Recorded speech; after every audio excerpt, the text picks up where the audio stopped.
আপনারা দেখতে পাচ্ছেন যে ম্যাচকে কেন্দ্র করে কিন্তু অনেক দর্শক কিন্তু সমাগম হয়েছে, অর্থাৎ শুরুতে যখন বিকেলবেলা যখন শুরু হয়েছিল দর্শক গেট উন্মোচন, তো তখনও কিন্তু দর্শক খুব বেশি কিন্তু তারা করতে পারেননি, মানে দর্শক গ্যালারি মোটামুটি খালি ছিল। কিন্তু বেলা গড়ানোর সাথে সাথে অর্থাৎ ম্যাচ শুরু হওয়ার অন্তিম মুহূর্তে কিন্তু এখন কিন্তু দীর্ঘ লাইন কিন্তু যুক্ত হয়েছে। এবং আমরা যদি কথা বলতে যে অনেকেই এসছেন এখানে, আমরা যদি একটু ক্যামেরাটা একটু আমরা এখানে যদি একটু করতে চাই, নেত্রকোনা থেকে আসছেন বাংলাদেশ দলের খেলা দেখার জন্য।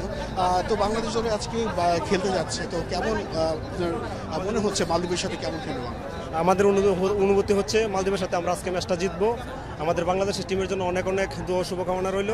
আমি আসছি নেত্রকোনা থেকে খেলা দেখার জন্য, তো আমার সম্পূর্ণ ভরসা থাকবে বাংলাদেশ টিমের উপর যেন আমরা এই ম্যাচটা জিততে পারি এবং কি আমরা সামনে আরও অনেক দূরে এগিয়ে যেতে পারি। আমাদের বাংলাদেশ টিমকে নিয়ে আমাদের এটাই প্রত্যাশা আর কি।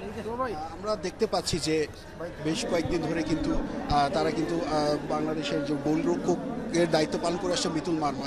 তো আজকে ম্যাচে আমরা ভাবছিলাম যে হয়তো আবার আনিসুর রহমান জিকোর প্রত্যাবর্তন হতে পারে, কিন্তু আবারও কিন্তু আনিসুর রহমান জিকো সেই সাইড লাইনে আছে, খেলছেন মিতুল মারমা। তো মিতুল মারমার কাছ থেকে আসলে প্রত্যাশাটা কী থাকবে?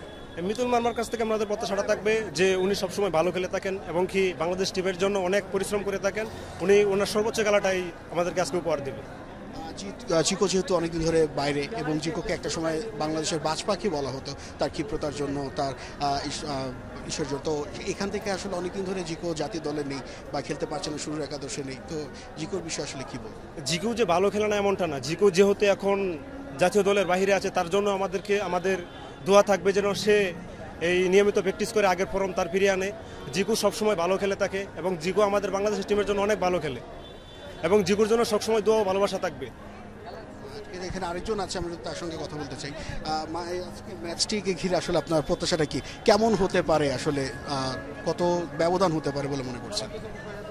আমার জানা মতো খেলা সাইটে এসে এখন বাংলাদেশ আগে কেমন খেলতেও জানলাম না, এখন তো দেখতেছি অনেক ভালো খেলবো আশা করি। আমার আর কিছু বলা নেই।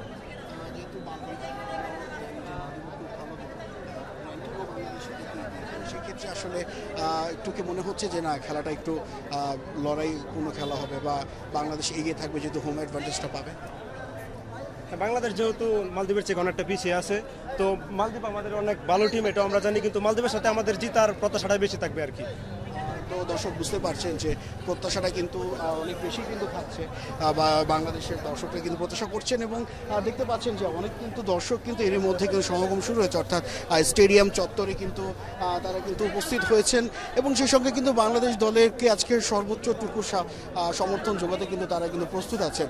আমরা যদি একটু সামনে দেখানোর চেষ্টা করি যে এখনও পর্যন্ত কিন্তু যে মেইন যে গেট রয়েছে, তো সেখান থেকে কিন্তু তারা আসা শুরু করেছেন, অর্থাৎ ঢল যেটা বলে সেটা কিন্তু আমরা মোটামুটি আর কি দেখতে পাচ্ছি যে সকলে আসে স্বতঃস্ফূর্তভাবে। এবং সেই সঙ্গে আরও একটি কথা আমরা মনে করিয়ে দিতে চাই যে ম্যাচটাতে যদি বাংলাদেশের দুইটি ম্যাচ আছে মালদ্বীপের সঙ্গে, আজ এবং 16 তারিখে আরও একটি ম্যাচ রয়েছে। তো সেখান থেকে বাংলাদেশ যদি এখানে একটা ভালো রেজাল্ট করতে পারে তাহলে কিন্তু AFC কোয়ালিফায়ারে কিন্তু একটা ভালো পটে থাকার কিন্তু একটাই থাকবে। আমরা দেখতে পাচ্ছি খুব সম্ভবত তারা বাবা ছেলে, আমি যদি ভুল না করে থাকি।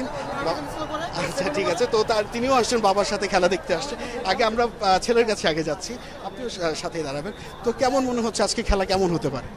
ভালো হতে পারে, যেহেতু মালদ্বীপের সাথে খেলা, মালদ্বীপ বাংলাদেশের থেকে র্যাঙ্কিংয়ে এগিয়ে আছে, তো বাংলাদেশ একটা হোম অ্যাডভান্টেজ পাবে, আপনাদের সাপোর্ট পাবে। তো এই ক্ষেত্রে বাংলাদেশ কতটুকু এগিয়ে থাকবে বলে মনে করছে? আমার মনে হয় ম্যাচ জিততে পারে, ম্যাচ ড্র হতে পারে। গোলটা বাংলাদেশ জিতবে আশা করি, ইনশাল্লাহ বাংলাদেশ জিতবে, সবার দোয়া থাকলে ভালো খেলবে ইনশাল্লাহ। আজকে বাংলাদেশ টিমে মোরসালিন গোল করবে, মোরসালিন এবং কি কাজেম আলী অনেক ভালো খেলবে। আজকে নতুন দুইটা মুখ নামছে বেস্ট ইলেভেনে, ওরা অনেক ভালো খেলবে। বাংলাদেশ আবার স্বাধীন করবে, এই আজকে জিততে বাংলাদেশ আবার স্বাধীন করবে ইনশাল্লাহ। বুঝতে পারছেন যে সকলের আসলে প্রত্যাশাটা অনেক বাংলাদেশকে ঘিরে, কেননা কয়েকদিন আগেই আপনারা জানেন যে সাফ নারী চ্যাম্পিয়নশিপে কিন্তু ভালো একটা ফলাফল করে কিন্তু দেশের মেয়েরা ফিরেছে। তো সেই ধারাবাহিকতা যাতে ছেলেরাও যাতে বজায় রাখে সেটাই কিন্তু চাইছেন দর্শকরা। এই ছিল আমার কাছে সর্বশেষ। নাসিফ শুভ, যমুনা স্পোর্টস।